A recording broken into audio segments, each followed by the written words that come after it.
La préparation d'Au-Bout-la-Mer Cirque 1/26 était intense. Télécirque a voulu suivre les artistes, les publics et les acteurs qui ont travaillé pour que cet événement dans l'espace public se réalise. Aujourd'hui, là, on est sur le montage technique de l'événement.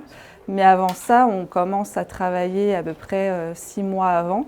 Donc une fois que la programmation artistique est définie, nous, donc équipe technique et équipe de production, on se met rapidement en contact avec les compagnies pour définir quelles sont les conditions d'accueil, c'est-à-dire techniques pour accueillir les spectacles. Et puis après, moi, au niveau de la production, c'est plus par rapport aux équipes, qui vient, quand, le nombre de personnes, voilà, comment on va les accueillir. Aujourd'hui, on est sur la Canebière, on est donc en extérieur, on prépare, on est en train de monter les structures et toutes les installations techniques pour Au-Bout-la-Mer Cirque demain sur la Canebière. On aurait pu avoir une météo un peu plus favorable, mais pour le moment, ça se passe plutôt bien.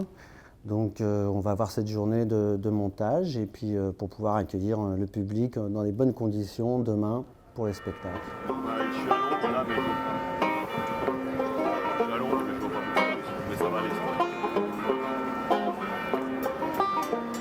Là, on est sur 3 propositions plutôt aériennes, avec des agrès assez différents et assez originaux pour certains.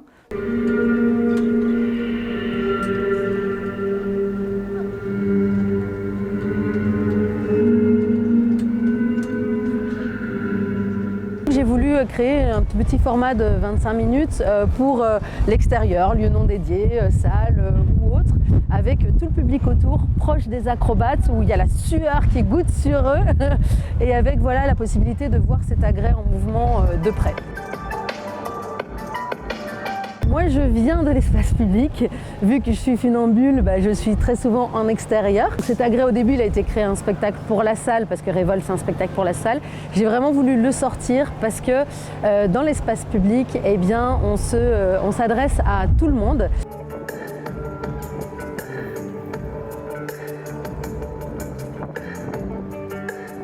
Ça, c'est un vrai choix de compagnie, depuis 23 ans du coup. Moi, j'ai quand même pas mal travaillé en chapiteau et dans des théâtres, mais beaucoup de chapiteaux. Et je trouvais que le contact avec le public à la fin était pas pareil, et même pendant le spectacle d'ailleurs. Et donc, j'ai eu envie de tester en espace public. Et là, j'ai vu les réactions en direct des spectateurs. On voyait les sourires. J'ai toujours adoré aussi qu'il y ait des personnes qui aillent faire leurs courses, puis ils voient la structure, le spectacle, puis ils s'arrêtent. Puis au bout d'une heure, ils viennent, ils disent « Ah ben là c'était pas du tout ce que j'avais prévu dans mon programme, mais ça m'a fait du bien. » Ou bien quand il y en a qui disent « Ah ben c'est fini, avant j'avais des médicaments, puis là aujourd'hui je vais pas en prendre parce que je vous ai vu. » Et donc je trouve que ça, c'est vraiment une force de la rue, c'est une force de l'espace public, et c'est vraiment ce qu'on défend depuis 23 ans en faisant du spectacle tout public. On attend un public marseillais aux anges.